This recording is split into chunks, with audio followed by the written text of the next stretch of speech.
안녕하십니까. 오늘은 이기주의를 한번 끝까지 가보도록 하겠습니다. 제가 어, 이 핸드폰을 사고 지금 이제 1년 반도 훨씬 넘었는데, 그때 처음부터 이제 얘기하던 게 이런 거죠. 나는 나 스스로를 위해서 지금 이거를 그냥 하는 거다. 그리고 그것뿐 아니라 기본적인 그 스탠스가, 나는 깊이 이기적인 사람이다. 깊이 이기적일 때 오히려 세상이랑 또 깊게 또 이렇게 보편적인 그런 지평에서 살 수 있다, 이런 말을 한 적이 있는데, 그런 것들을 이제 사람들이 뭐 사회과학이 됐건 아니면 인문학이 됐건 이런 데에서도 늘 생각을, 사회사상이나 아니면 철학이나 이런 데서도 예로부터 있었죠. 그래서 오늘은 이기주의의 끝판을 한번 가보려고 합니다. 그 끝판까지 이렇게 가보려고 하는 건 제가 스스로 한번 또 정리도 해보고 싶고, 그래서 이기적인 목적에서 하는 거죠. 우선은 오늘 볼 핵심 자체는, 이기주의를 제가 한번 둘로 나눠 보려고 하거든요. 그 둘로 나눠서 얘기를 진행하는 것이 아주 뭐 어떤 학문적으로 정확한 이게 이렇게 분류해서 이렇게 나가지는 않겠지만은, 기본적으로는 연구하는 사람들이 심리적 이기주의와 윤리적 이기주의, 보통 이렇게 두 개를 나누는 편이에요. 근데 저는 이제 심리적 이기주의 쪽보다는 윤리적 이기주의 쪽에, 의미나 가치가 없이 사는 건 정말 힘든 일이, 그렇게 굴러가는 거는 참 그야말로 의미와 가치가 없기 때문에. 근데 기본적으로 이제 심리적 이기주의라고 하는 것은 조금 사회적 그 의미, 이거 어떻게 보면은 의미 가치 이전에 사실 판단에 기초한 거예요. 이 사람이라고 하는 동물의 행동을 봤을 때 사실 판단에 기초한, 이를테면은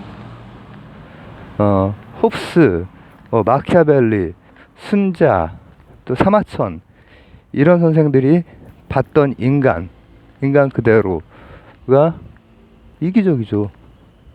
식색이고 이기적이란 말이에요. 근데 그것을 이제 왜 심리라고 하는 표현이 붙는지는 이제 좀 얘기가 복잡하기 때문에, 어쨌든 심리적 이기주의, 심리라고 하는 게 꼭 이게 아니라 사회과학적인 의미거든요. 제가 심리학 얘기도 했었죠. 근데 사회과학적인 의미에서 그게 진짜 우리가 보통 관찰하는 의미, 이기주의, 사실 판단. 제가 조금 무리하게 묶는 걸 수 있는데, 그렇게 해서 이제 한번 보려고 하는 거예요. 진행을 해보려고. 이기주의를 한번 끝까지 가보자. 그러니까 그렇게 봤을 때에 기본적으로 이제 그 관점에서, 그 관점과 또 이제 윤리적 이기주의라고 하면은, 정말 스스로를 위한다면은 이타적인 행동을 할 수도 있거든요. 근데 이타주의가 목적은 아니야. 이 윤리적 이기주의에서는 다분히 아주 깊은 수준에서 이기적으로 행동하는 거예요. 예를 들면은 이것도 또 거칠게 한번 얘기해 보는 거지만, 이기적 유전자에서 도킨슨, 이기적 유전자가 이타적 행동을 한다. 유전자 풀을 위해서라면. 여러분, 우리가 하는 그 행동은 어떤 것 같아요? 대부분 우리 종이나 우리 종하고 좀 소통이 잘 되는 종을 위해서 이타적 행동을 하죠. 크게 설명이 다르지 않죠, 어떻게 보면은. 도킨슨의 설명이나. 그렇게 보는 거예요. 이제 과학자의 입장에서는 사회과학, 자연과학, 그리고 이제 인문학 이 눈들이 다 이기주의에 대해서 이제 관심을 가지고 한번 쳐다보는 것이고, 저도 오늘 이제 그 탐험을 한번 해보는 거 끝까지. 근데 그렇게 심리적 그리고 윤리적 이렇게만 딱 나뉠 수야 있겠습니까? 그 중간 어디쯤에도 많이 있겠죠. 이기주의는 일단 그 두 개로 나뉘고, 이타주의는 뭐 따로 있고. 근데 이를테면은 에피큐리안들은 심리적 이기주의일까요? 아니면은 윤리적 이기주의일까요? 이런 것도 이제 생각해 볼 문제란 말이죠. 에피큐리안 이전에 그 앞쪽을 차지하는 키레네 학파. 키레네 학파는 어때요? 심리적 이기주의예요? 아니면은 윤리적 이기주의예요? 심리적 이기주의에 가까울 수 있죠. 그냥 우리가 보통 관찰되는 그것은 사실 판단이라고 하고, 그 다음에 이제 윤리적 이기주의, 이제 에피큐리안은 어떻게 보면 윤리적 이기주의적인 성격이 더 크단 말이죠. 그러면 그거는 사실 판단의 이제 반대쪽에 가치 판단이 있는데, 그거를 이제 철학 용어로는 규범 판단이라고도 얘기를 하거든요. 규범 판단. 근데 규범 판단보다 조금 더 일반적으로 말했을 때 가치 판단. 그러니까 심리적 이기주의는 그냥 사실을 보고 판단한 것이고, 윤리적 이기주의는 가치적인 면에서 판단을 한 거예요. 근데 에피쿠로스 학파의 그 앞뒤만 보더라도 이게 달라요. 에피쿠로스도 이렇게 하나로 이렇게 딱 묶이긴 또 어려운 면이 있거든요. 거기에 이제 그 당시에 그 사람들이 꽤 있기 때문에. 스토아는 더 심해. 스토아는 앞쪽이랑 뒤쪽이랑 완전 달라요. 사람들의 말이 다 달라. 그거를 제가 이제 2년 전에 처음에 했던 게 사실 그거였죠. 근데 오늘 보려고 하는 거는, 그러니까 순자라든지 홉스가 보는 것은 사실 판단. 이기적이야. 이 세상의 생명체들은 이기적이란 말이죠. 만인에 대한 투쟁이고, 그리고 식색이 지배하고, 그리고 그런 이기주의의 극한까지 가면 어떻게 되냐면은, 그나마 그 사람들은 그거에 대한 대안으로 뭘 내놓죠? 리바이어돈 혹은 예치가 결국은 법치로 나가는 거예요. 순자의 영향이 같은 그 계열에서도, 순자는 이제 유학자예요. 유학자지만은 법과 쪽으로 영향력을 뻗치게 되는 것이고. 근데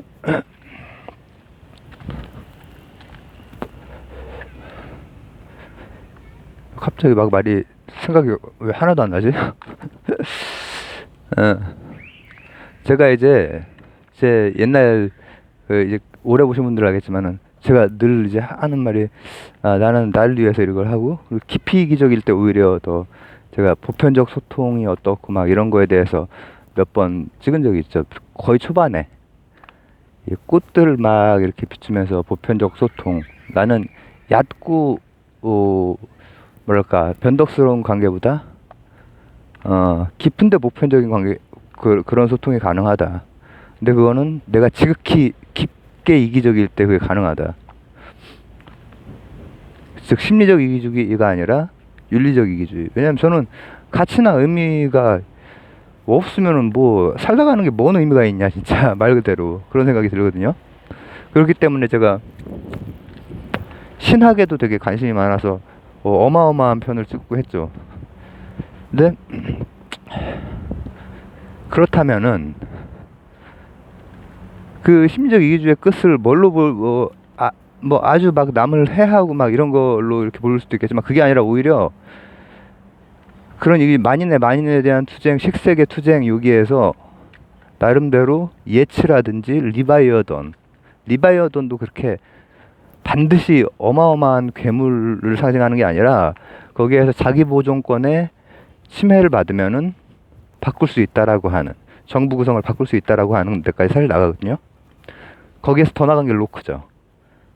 그게 바로 미국을 만들었고, 이게 이기주의랑 다 연결이 되는 거예요. 그리고 특히 영미권은 이 이기주의에 대한 것, 사실 판단과 가치 판단을 계속해서 지금까지도 하고 있죠. 그래서 영미권이 윤리학이 야, 철학이면 좀 멋있는 걸 해야지 윤리학하고 있냐? 아니면 언어 분석하고 있냐? 이렇게 볼 수 있지만은 의미가 있다란 말이죠. 깊게 고민해보고 나온 것들란 말이죠. 그러니까 유럽의 그 예를 들어서 이기주의가 됐건 뭐 윤리학이 됐건 철학을 보려면은 와 되게 재미있고 그리고 읽기 어렵고 막 이 사람들이 과학 뭐 물리학 화학 뭐 예술 이 지식이 어마어마해. 막 독일이나 프랑스나 이런 데서 나오는 그 현대 철학자들은 어마어마해가지고 와 진짜 어쩜 이렇게 똑똑하냐. 막 진짜 문理과 통합형 그런 인재들이 철학을 막 한단 말이죠. 정말 똑똑해. 막 읽다 보면은 이게 진짜 이 사람이 와 수학을 이렇게까지 잘하는 사람인가? 그런 생각이 들고 그리고 상상력 문학적인 글도 굉장히 잘 쓰고 그러나 이제 영미권 철학은 딱 부러지지. 딱 부러져서 재미가 없을 수 있는데 심적 이기주에서 이제 윤리적 이기주로 넘어볼게요. 이건 뭐냐면은 이미 그 이때는 의미와 가치, 규범을 담고 있기 때문에 결이 달라요. 결이. 일단 이타주의에 대해서는 반대를 하단 말이죠. 깊은 이기주의야말로 윤리의 기반이 되는 것이다. 저는 이제 그게 현실적으로 맞다고 생각을 해요. 제가 가지고 있는 어떤 뭐 가치관이나 그것도 거기에 가깝다고 생각을 하고. 그러니까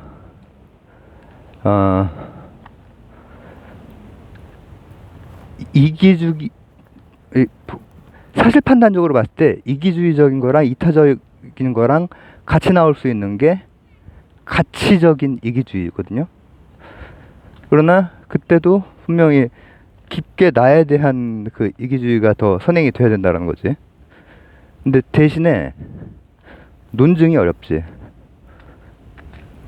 딱 의무론적이거나 딱 이 뭐라고 합니까? 어떤 쾌락주의에 기반한 또 깊은 또 그런 생각이 있을 수 있는데 그런 거거나 그럴 때는 논증도 나름대로 이렇게 쉽게 나오는데 논증이 실제로 이제 그런 데서는 논증은 어렵죠.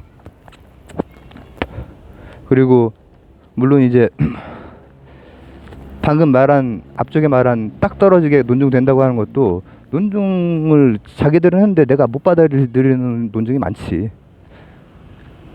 칸트의 논증은 위대하지만 그걸 내가 꼭 받아들여야 되는 건 아니잖아. 그죠? 근데 오히려 이기주의의 그 논증은 허술할 수 있으나 받아들여지는 게 커. 뭐냐? 이분들은 보통 이렇게 생각을 하는 거야. 그걸 했던 이제 철학자들은 첫째, 이기주의여야 이타주의적인 행동이 실제 그 사람, 내가 어떤 돕는 어떤 사람에게 실제 그가 원하는 이타 행동이 아닐 수 있다라는 거죠. 그런 가능성을. 그러니까 원치 않는 것을 내가 이타적이라고 생각하고 할 수 있다라는 거죠. 상대가 원치를 않아. 근데 나는 이타적이야. 문제가 되는 거예요. 그건 굉장히 현실적인 시각이에요. 그리고 두 번째는 그런 식으로 이제 이기주의에 대해서 정당성을 논증을 하는 거예요. 허술할 수 뭐 단단하지 않을 수 있지만 다 반박이 되죠, 사실. 이런 것들은 다 반박이 돼요. 근데 이제 반박을 보려고 하는 게 아니라 그래도 그 사람들이 어떤 방식으로 이렇게 골격을 세웠는지를 보려고 하는 거예요. 이기주의의 끝판왕. 즉, 윤리적 이기주의, 가치 판단적 이기주의. 두 번째는 뭐냐면은,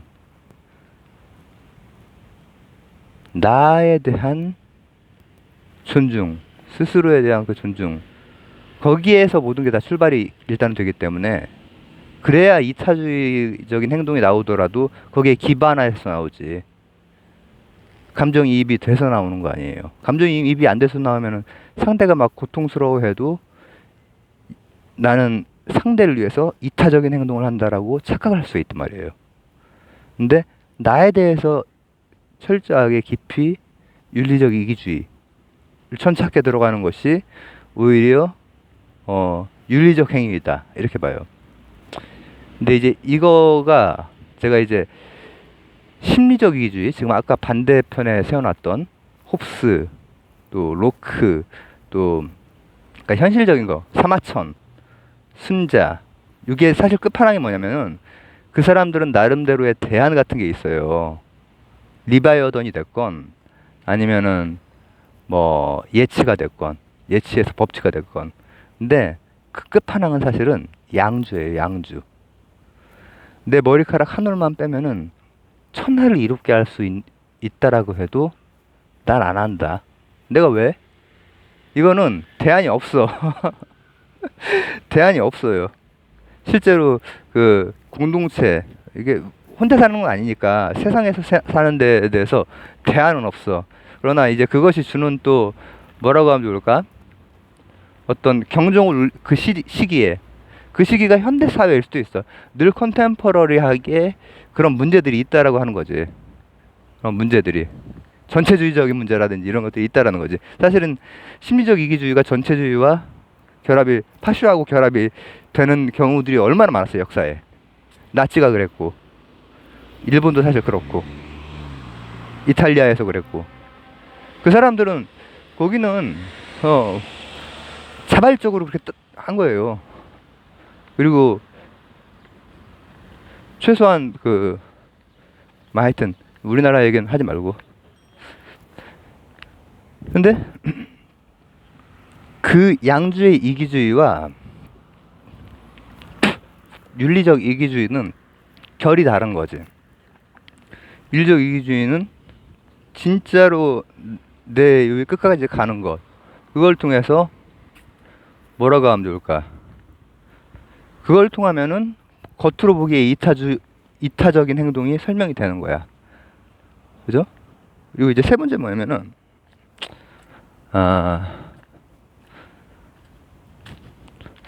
이걸 세 번째를 어떻게 설명을 해야 되냐? 쉽지가 않네. 지금 제가 이제 이런 그냥 일상어로 이제 그런 철학적인 개념을 지금 설명을 하고 있는 중이라서 무리는 많이 있어요. 그거에 대해서 막 그 논증식의 그런 방식, 그리고 거기에 대한 반박, 이런 것까지 사실 다 가야 되는데, 나중에 뭐 기회가 되면 그런 건 제가 나중에 커뮤니티가 생기게 되면은 거기에 그런 글들도 좀 쓸게요. 글들, 일기에 해당되는 것이나 아니면 뭐 어떤 깊게 생각하고 들어갔던 거에 대한 것도.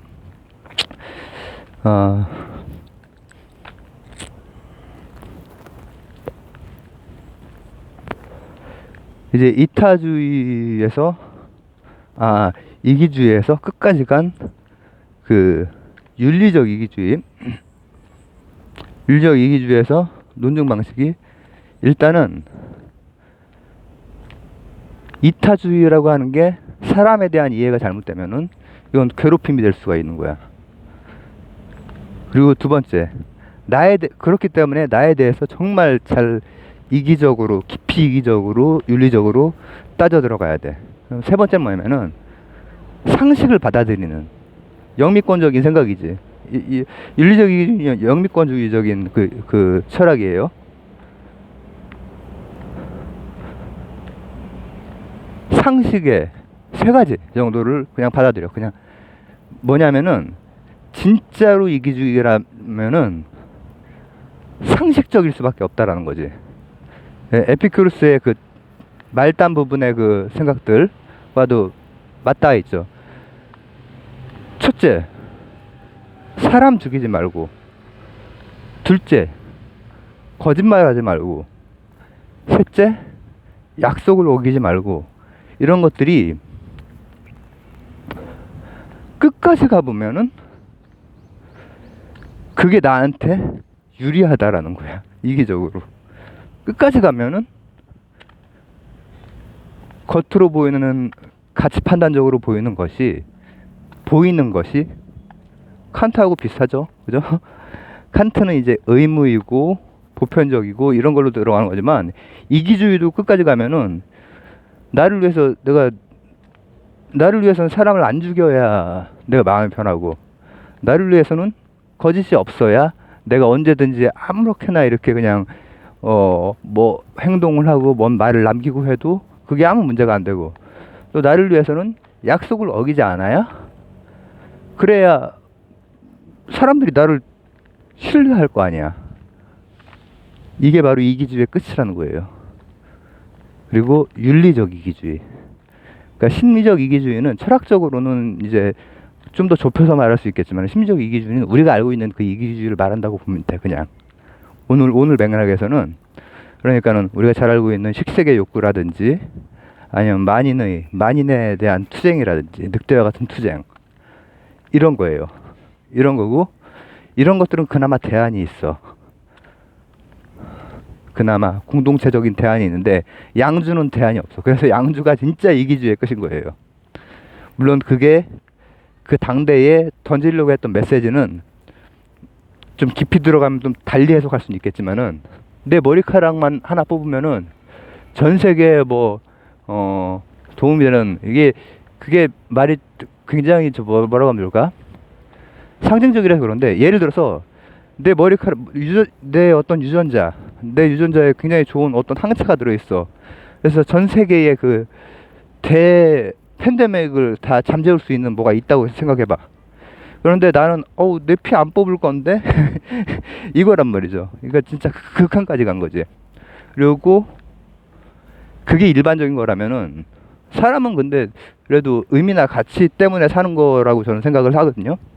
그리고 많은 분들이 그렇게 생각을 하실 거고, 그러면은 그 끝 방향도 있는 거야. 그게 윤리적 이기주의야. 깊이 이기주의적인 거지. 그 중간 관종에 여러 가지 그 사상들이라든지 키레네라든지 에피쿠로스라든지 아니면은 그 영국의 그 경험론적인 그 윤리학들도 다 마찬가지 사실. 왜냐면 이제 그런 데에서 또 감정에 대한 시인과 부인, 이런 것을 중시하는, 그리고 공리주의로 나갈 수 있는 이제 휴미라든지, 그 다음에 이제 벤담이 나오고 이제 밀이 나오고 이렇게 되는 거죠. 그런 것들이 다 영미권적인 생각이란 말이에요. 근데 그것도 끝까지 가면은 이제 현대까지 오면은 세 가지 정도. 하나, 이타주의가 내가 재단한 걸로 남을 그렇게 이타적으로 한다고 하는 것이 이타가 아닐 수 있다. 둘, 진짜로 내 바닥까지 이기적인 데까지 만나봐야 보편적인 데까지 그 지평이 열릴 수 있다. 셋, 그게 열리면은 우리는 분명히 윤리적 이기주의인데도 불구하고 상식의 세계에 살게 된다. 살인, 그리고 거짓말, 그리고 약속을 깨는 이런 일들을 안 한다. 상식적으로 그런 나쁜 일을 안 해야 내가 이기적인 끝까지 가서 아주 보편적인 데에서 의미 있고 가치 있게 살 수 있고, 신뢰와 또 보편적인 또 깊은 어떤 소통, 이런 것들의 길이 열린다라고 한 거죠. 벌써 그 한 1년 반 정도 전에 제가 이런 데를 걸으면서 보편적인 소통에 관해서, 그 전에도 제가 이제 커뮤니티 그거에 대해서 투지 핸드폰으로 이거랑 사실 같은 얘기를 한 적이 있는데, 오늘은 보다 인문학적으로 한번 들어가 봤습니다. 감사합니다.